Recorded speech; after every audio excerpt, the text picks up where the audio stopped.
Hi everybody, I'm really excited to be here today. So my name is Mickael.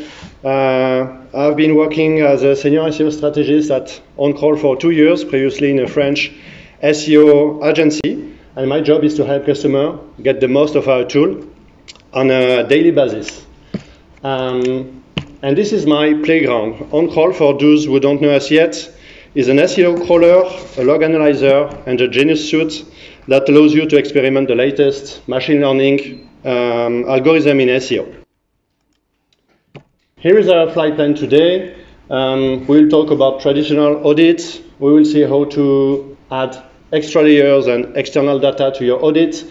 I will talk about scrapping and data ingestions, and then we will deep dive into top data points that I use with my clients to enrich their SEO audits.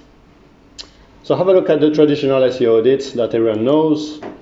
If you are only talking about status code, if you are only talking about content duplication, managed or not managed with canonical or hreflangs, if you are only talking about word count by page types, like you have poor content here, you don't have enough content here, if you are only talking about slow or too slow pages without going further into the analysis, and finally saying you have 1,000 pages with a too long title or too short meta description, you can optimize this and this.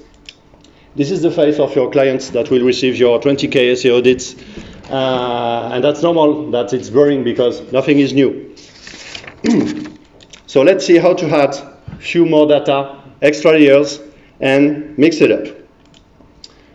So first, we can plug any kind of this data in Oncrawl, and this will allow you to cross-analyze everything together. So we can plug the logs, Google Analytics, AT Internet, Adobe Analytics, Google Search Console if you have an account. I hope you have an account if you are doing SEO, and data from the crawler, so from our crawler Oncrawl.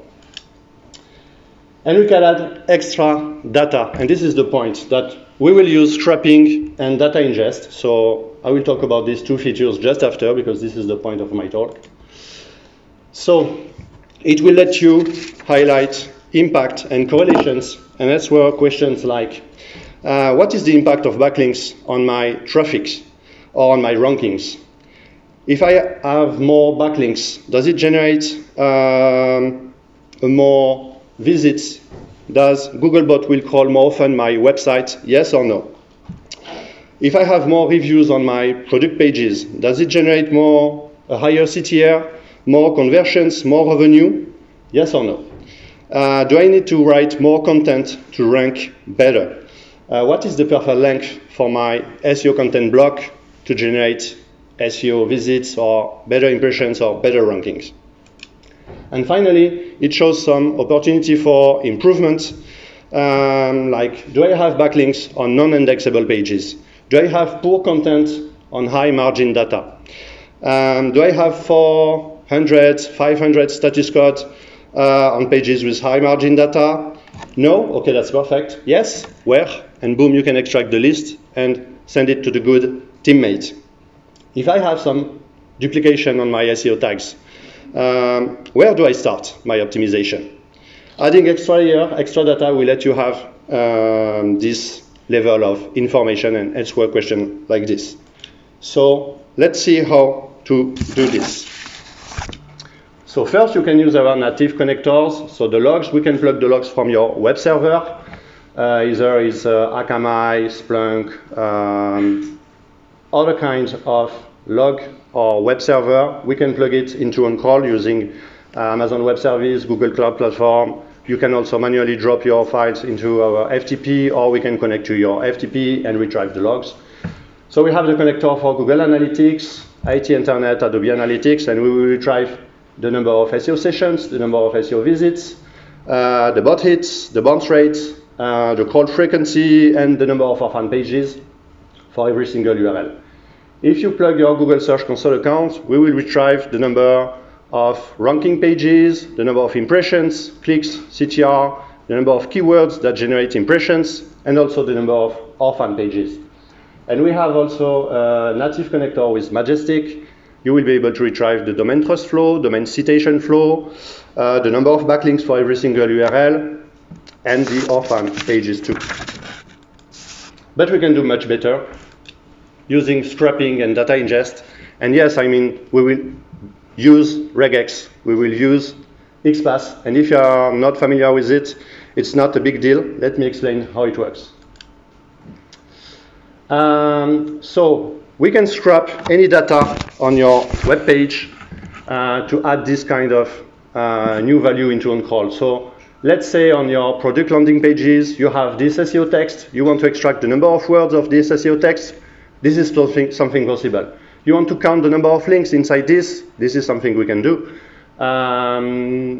You want to count the number of products of your PLPs to see if you have empty PLPs and start to optimize this. This is something we can do. You want to extract the price and the stock availability and check if there is an impact regarding the price of the stock availability. This is something we can do. We will store all these new criteria in the database and start the analysis. Here, for example, for this website, we can scrap the number of views for every single articles with this XPath. So for every page, we will have the number of views, and then we will group pages regarding to this range. And in this example, thanks to the structured data, we are able to extract the publication dates. So it will give you an information. So I will only keep the year, the date, and the months, save it as a date value into Oncrawl, and then I will be able to request Oncrawl and say, okay, Oncrawl, give me all the articles are written in the last 30 days that responding, I don't know, in 302, 301, 404s. Do I have links pointing to this kind of pages responding in 404, 302, 301? What is the Googlebot call frequency of this kind of articles or pages? The other feature is data ingestions that let you add any external third-party data into Oncrawl. This is some example I often use with my clients to enrich their SEO audits. You can plug CMrush data, Ahref data, Salesforce, Babar.tech, and you can also plug your own CRM revenue data, the conversions, the objectives, rankings, backlinks. If you have an internal scoring system, you can add it into Oncrawl to have these new values available straight in the crawler. And then we can group the pages according to this new criteria once the crawl is complete. Here, for example, I group pages according to the publication date. So you can see here the number of pages for the last 30 days, number of pages published in the last month, quarter, and so on, and older than a year. So you can do it on your competitor's website to edit the content production on a specific part of the website, because you scrap the number, the publication date. Here, I scrapped the breadcrumb or the page type available in the data layer, for example, or the breadcrumb thanks to the structured data. And it's a good way to group pages according to their editorial type or, to the type of the page. Here, I group pages regarding to the number of images they have in a specific block of text. So let's say you want to scrap all the images on your product pages, and you can group pages according to the range of images. So you have this number of pages that has between 2 and 10 images, and here we have 25 pages with more than 55 images in the page. And then we will be able to cross data. And finally, the last sample of grouping pages according to the backlinks they have. And then we will be able to cross the data with any other report, such as the ranking report, the crawl reports, the logs, and so on. So you can see here, you have pages between 1 and 25 backlinks, between 25 and 50 backlinks, and pages with more than 500 backlinks, which probably is the home page. Now let's have a look at the top underrated data points. So first I will talk about the backlinks. So I use an Ahref export to add this data into Oncrawl with a simple CSV file. You can also use SEMrush or any other tools that provide backlinks at URL level. And here it allows you to check if you have backlinks on non-indexable pages. So here you have backlinks on pages responding with 300 status code, backlinks with on non-indexable pages blocked by the meta robots. So you have a meta robot no index on those pages, and you have backlinks on those pages, which is kind of strange. And here you have backlinks on indexable canonical pages. So you can check for opportunities of improvement regarding the backlinks. Here we look at the number of words on pages with backlinks and without backlinks. And it seems like I have, on pages with backlinks, I have a lot of content in green, but here I have almost 6% of pages that have poor content, but receiving backlinks. So maybe we can start to improve this content first, because we have backlinks, and then we will be able to optimize the content for these pages without backlinks.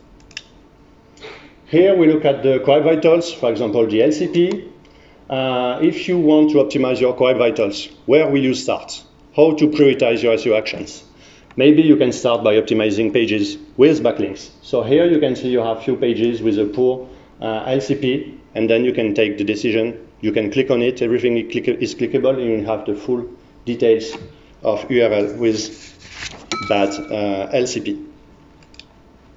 Okay, now does Googlebot comes more often on my pages if I have backlinks on it? What is the difference? So we can see for this website that yes, Google loves the backlinks. On this website, the call frequency is 5.4 times higher when you have backlinks than when you don't have backlinks. What about the rankings?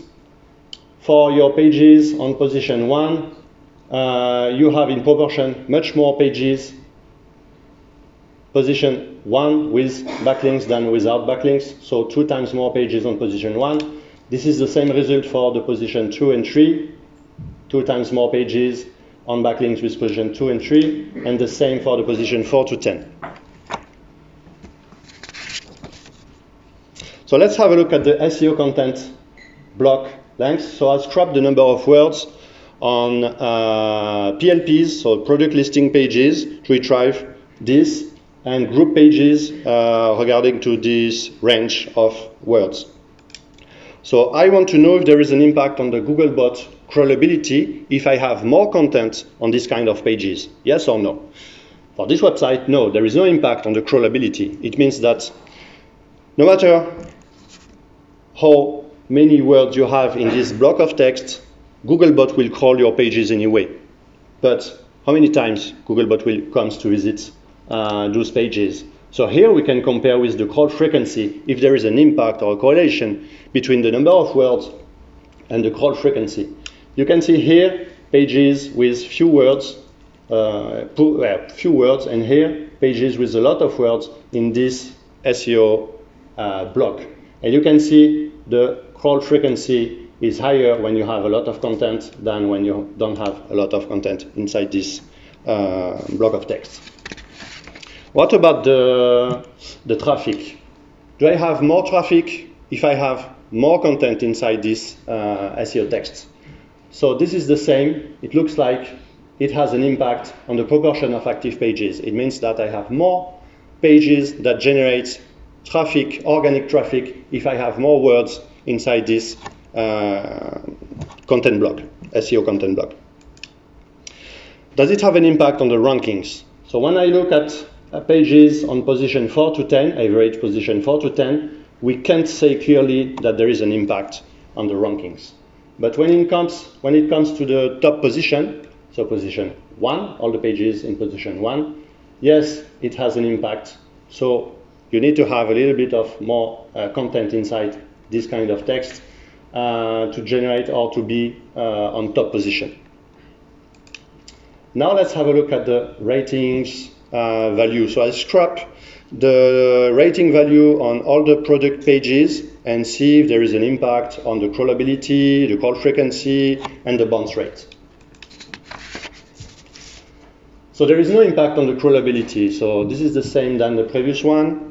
It means that it doesn't matter if your product has good or bad rating, Googlebot will crawl anyway the page. But it has an impact on the crawl frequency. So here you can see pages with, product pages with rating value between 1 and 2, 2 and 3, 3 and 4, and 4 to 5. So here you have bad ratings, good ratings, and you can see the crawl frequency is 2 times more. You have 2 times more bot hits on pages with good ratings. What about the bounce rate? Do I have a lower bounce rate on pages with good ratings, yes or no? And the answer is yes. So the ratings has an impact on the bounce rate. And this is clear and this is factual. What about the margin data? So I ingested a CSV file of my clients with range of margin. So I have for every product page, I know if there is a high margin, medium margin, or a low margin. And then we look at the results. So I saw this tweet that asked, what is the best SEO advice that we can give to SEO? And Lyndon answered that know what the most profitable product or services are and focus on the higher margin first. So this is what I did. And we can see if there is things that we can fix regarding the status code. So I cross data with the margin data and data from the crawler, like the status code. I don't have any, I don't have any 404s on pages with a high margin, only pages in redirection. But on pages with medium margin and low margin, I have some 404s. So you can fix this easily. If you click on it, you will have the full details. When I cross data with the margin and the title evaluation, so I want to know if I have duplication on my titles or on the description or on the H1 on pages with a high margin, medium margin, and low margin. So having this level of information will let you prioritize your SEO actions, because if you need to rewrite your titles, where will you start if you don't know where to start? So you can start optimizing first these segments because you have a high margin. Here I did the focus on the high margin product and I cross data with the SEO tags length. So this is the title, and this is the title, and this is the meta description length. I want to know if I have too long title on pages with high margin, and I have 80% of pages, almost 80% of titles unoptimized. So I have most of the time too long title on this kind of pages. You can click on it. You will be redirected to one of our other tools that gives you all the details for every single URL. So we have the URL, you will have the title. Is it duplicated, yes or no? Do you have near duplicate content? Do you have canonical conflicts? How it generates the number of SEO sessions in the last 45 days, the number of Google bot hits, and you can add any other KPIs, and then you can export it as a CSV and show it to the good teammate. And here I look at the Google Search Console data. I'm trying to see if I can optimize pages that are not in position 1, not in position 2, 3, or 4 to 10, but maybe on position, 4 to 10, or maybe at the beginning of the position 2 of the SERPs. And always with the high margin or medium margin. So maybe we can start by optimizing those pages in position 4 to 10 and then 11 to 13 because it will have more impact. Key learnings, what to remember from this. The more data you add to your audit, the more likely you are to have interesting analysis angles. It allows you to detect things invisible to the naked eyes. Group your pages under different angles. The way you group your pages is very important. It will allow you to cross-reference different non-URL based data sources. This is applicable in most charts in Oncrawl. Focus on key pages. If you are going to start an SEO strategy, which is the talk of Sophie Brannan this afternoon, where will you start? Are you going to choose pages at random, or are you going to focus on pages that matter to you or to your business? So you can add third-party data, the margin data, the conversion data into Oncrawl and start to focus on them first. Deep dive into the result, because being an SEO is like being a private investigator. You have to investigate, you have to go further than the graph or the data you see on the screen, because sometimes there can be false positive or huge differences in the data you will see. And if you want to try Oncrawl, we provide a free trial. We also have a stand, so if you want to come to say hello or to grab some jellies, it will be cool. And thank you, everybody. It was a pleasure to talk to you.